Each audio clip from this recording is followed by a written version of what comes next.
নমস্কার, আমি Madhurima. Welcome to my blog my tips. তো এখন বাজে সকাল 8:30টার মতন, আর এখন থেকে আমি আমার ব্লগটা স্টার্ট করছি।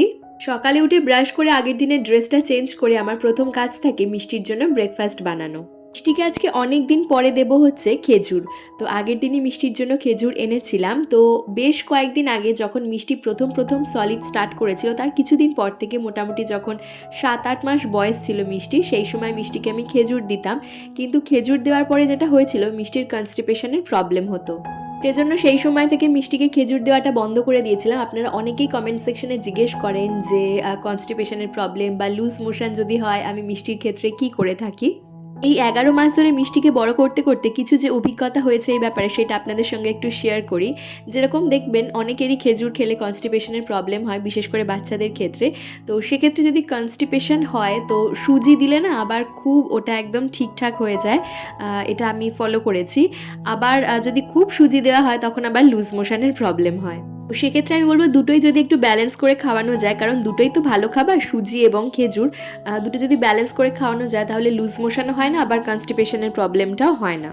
খেজুর আমি সাধারণত যেভাবে মিষ্টিকে দিই, আগে যেভাবে দিয়েছিলাম বা এখন যেভাবে দিচ্ছি, তো আমি গরম জলে খেজুরটা ভিজিয়ে রেখেছি এবং দানাটা আগে থেকে বের করে নিয়েছি। গরম জলে ভিজিয়ে রাখলে কি হয়, খেজুরটা অনেকটা নরম হয়ে যায়, তাতে ওকে দিতে আমার সুবিধা হবে। আর এদিকে আমি ওটস বসিয়ে দিয়েছি। ওটসের মধ্যে আমি সাধারণত আপেল ম্যাশ করেই দিয়ে থাকতাম, কিন্তু আজকে খেজুর দিয়ে দিচ্ছি। আপেলটা আজকে বিকালে দেবো ঠিক করেছি পিনাট বাটারের সাথে। তো এখানে খেজুরটা আমি এইভাবে ছাঁকনিতে ম্যাশ করে নিচ্ছি, যাতে একদম পাল্প যেটা রয়েছে সেটা বেরিয়ে যায় এবং ওটস যেটা রয়েছে সেটা একটু মিষ্টি মিষ্টি হয় খেতে। তো এই যে এখানে আমার ওটসটা একদম রেডি। ওটসটা আমি আগে থেকেই ড্রাই রোস্ট করে নিয়ে তারপর আমি গুঁড়ো করে রাখি, আর তারপর একটু গরম জলে দিয়ে দিলেই একদম সেরেল্যাক ফর্মে হয়ে যায়। তো এখানে ওটসটা একটু পাতলা মনে হচ্ছে দেখে, কিন্তু আস্তে আস্তে ঘন হয়ে যাবে খাওয়ানোর পরপরই।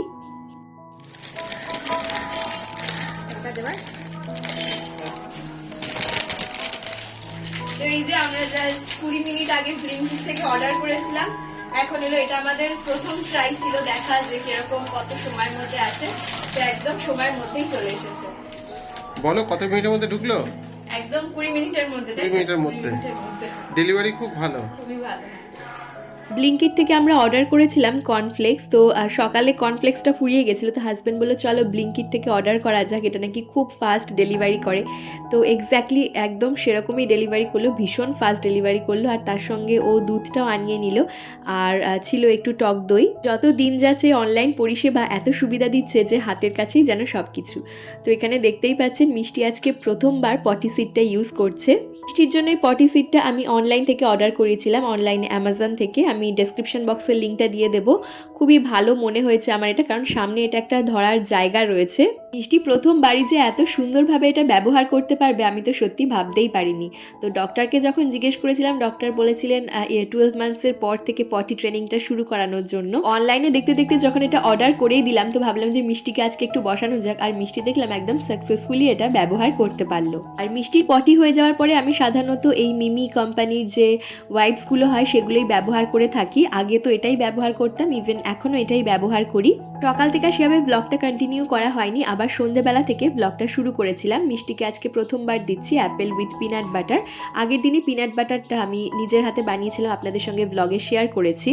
আপেলগুলো আমি একটু পাতলা স্লাইস করে কেটে নিয়েছি। আর মিষ্টির জন্য সাধারণত বালি আপেল যেটা হয় সেটাই আনা হয়ে থাকে, যাতে যদি কখনো আমি ওকে এমনি খেতে দিই, ও একদম সুন্দর খেতে পারে। কারণ বালি আপেল একটুখানি প্রেশার দিলেই ভেঙে যায়, ওর তো এখনও দাঁত ওঠেনি, যাতে ও মাড়ি দিয়ে চাপলেই খুব সহজে ভেঙে যায় এবং গুঁড়ো গুঁড়ো হয়ে যায়। তো সেজন্য ওর জন্য বালি আপেলই আনা থাকে। তো মিষ্টিকে আমি পিনাট বাটার দিয়ে এই যে আপেল দিলাম, কিন্তু প্রথমে ওকে একটু টেস্ট করিয়ে দিয়েছিলাম, যাতে ও টেস্টটা নিতে পারে এবং খাওয়ার প্রতি ওর ইন্টারেস্টটা আসে। কিন্তু প্রথমবার ওকে টেস্ট করানোর পরে খুব একটাও পছন্দ করেছে তেমনটা নয়। মানে 3টে আপেল দিয়েছিলাম, পরে আরও একটু পাতলা ধরনের একটু আপেল ওকে দিয়েছিলাম, যাতে ও খেতে ওর সুবিধা হয়। তো আপেলের ওপরের অংশটুকুই জাস্ট ও খেয়েছে, আর খুব একটা যে বেশি খেয়েছে তেমনটা নয়। তো মনে হচ্ছে ওর টেস্টটা পছন্দ হয়নি। তাছাড়া আপেল ওকে এইভাবে আমি প্রথম খেতে দিলাম। তো আপেল তো একটু শক্ত ধরনের ফল। তো যাই হোক, ঠিক আছে, চলো নেক্সট টাইম আবার মিষ্টিকে কোনো দিন যখন ওর দাঁত উঠবে তখন পিনাট বাটার দেওয়া যাবে। এটা খুব একটা কাজ দিল না পিনাট বাটার। আসলে আমরা মায়েরা বাড়িতে যে ধরনেরই খাবার বানাই না কেন বাচ্চাদের জন্য অনেক ইন্টারেস্ট নিয়ে বানাই, কিন্তু সবটাই যে ওরা পছন্দ করবে বা সবটাই যে ওরা খাবে তেমনটা তো নয়, কোনোটা নাও পছন্দ করতে পারে।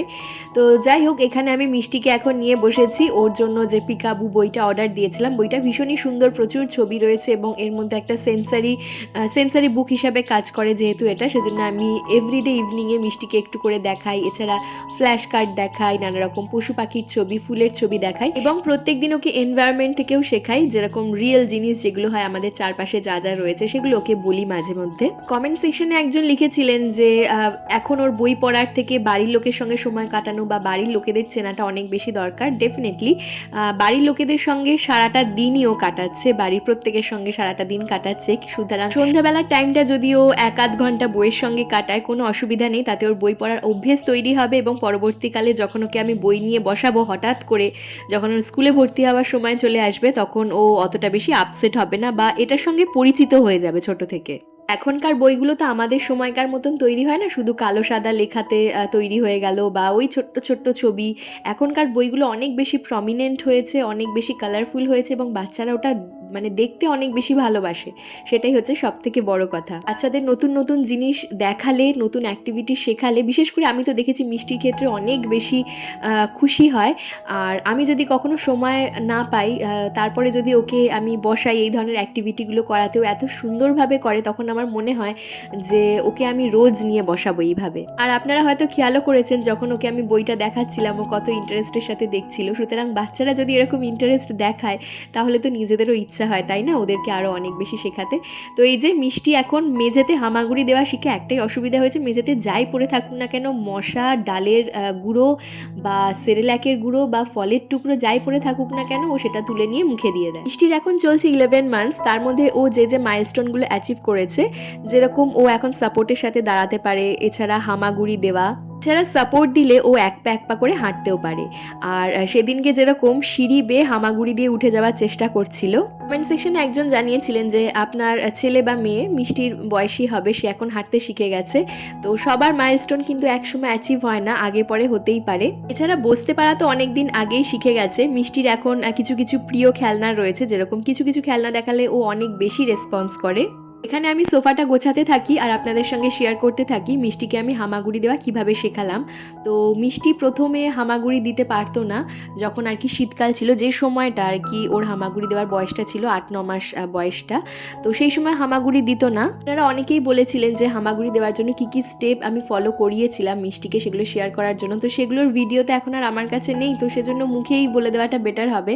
তো আমি মিষ্টিকে হাঁটু মুড়িয়ে গেড়ে বসা যেটা বলে না, সেরকমভাবে ওকে বালিশের সাথে সাপোর্ট দিয়ে দাঁড় করিয়ে রাখতাম। ছাড়া আমার হেল্পে আরও একটা এক্সারসাইজ ছিল, যেটা আমি নেক্সট ভিডিওতে আপনাদের সঙ্গে শেয়ার করে দেবো। এইভাবে মুখে বলাটা ঠিক হচ্ছে না। আর হামাগুড়ি দেওয়ার সবথেকে ভালো রেসপন্স করবে বাচ্চারা যেটাতে, সেটা হচ্ছে মেঝেতে ওদেরকে বসতে দিন প্লে ম্যাট দিয়ে। আমি তো এটা খেয়াল করেছি, মিষ্টিকে যবে থেকে আমি প্লে ম্যাট পেতে নিচে বসতে দিচ্ছি, অনেক তাড়াতাড়ি রেসপন্স করেছে হামাগুড়ি দেওয়ার ক্ষেত্রে। কারণ কি, শক্ত মেঝেটা ওরা পায়। তো আপনারা যারা অনেকেই লিখেছেন যে আপনার বাচ্চা হামাগুড়ি দিতে পারছে না, দিদি খুব চিন্তিত। তো আমি বলবো চিন্তার কোনো কারণ নেই, তার কারণ আমিও চিন্তা করিনি। কারণ মিষ্টি যদি হামাগুড়ি নাও দিত তাও আমার কোনো চিন্তা ছিল না, কারণ ডক্টর আগেই বলেছিলেন যে হামাগুড়িটা কোনো একটা এসেনশিয়াল পার্ট নয়।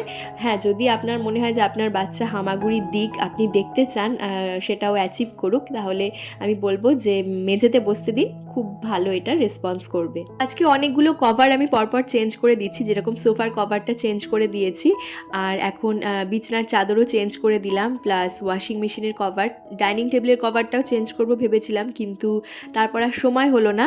মিষ্টির সঙ্গে আমাকে টাইম স্পেন্ড করতে হবে, মিষ্টিকে খাওয়া দাওয়া করাতে হবে। তো সেজন্য ডাইনিং টেবিলের কভারটা আবার নেক্সট দিন।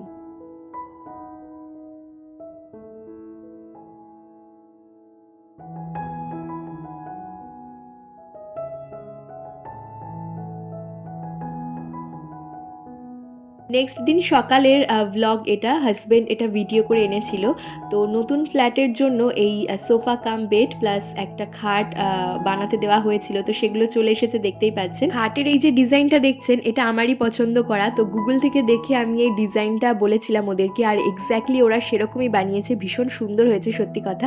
তো এখন অবধি আমার নিজের চোখে দেখা হয়নি, হাজব্যান্ড ভিডিও করে এনেছে, তো সেই ভিডিওটাই আপনাদের সঙ্গে শেয়ার করলাম। হয়তো আজকে সন্ধেবেলায় ফ্ল্যাটে যেতে পারি এবং সেখানে যাওয়ার পরে আপনাদের সঙ্গে আরও সুন্দরভাবে শেয়ার করতে পারবো যে কতটা সুন্দর লাগছে। আর এই হচ্ছে সোফা কাম বেড। আপনাদেরকে আগেই বলছিলাম যে সমস্ত কিছু লাইট কালার রাখা হচ্ছে, তো সেজন্য সোফা কাম বেডটাও একদম লাইট কালারে রেখেছি, একদম অফ হোয়াইটের মধ্যে রেখেছি। তো সোফা কাম বেডটা প্রচুর বড় সাইজটা হয়ে গিয়েছে, তো সেজন্য ঘরে ঢোকাতে একটুখানি অসুবিধা হচ্ছিল, পরে আবার ওরা সেটা ম্যানেজ করে দিয়েছে। গৃহপ্রবেশের ডেটটা খুব তাড়াতাড়ি হয়তো আপনাদের সঙ্গে শেয়ার করতে পারবো, হয়তো নেক্সট ব্লগে আপনাদের সঙ্গে শেয়ার করতে পারবো গৃহপ্রবেশের ডেটটা।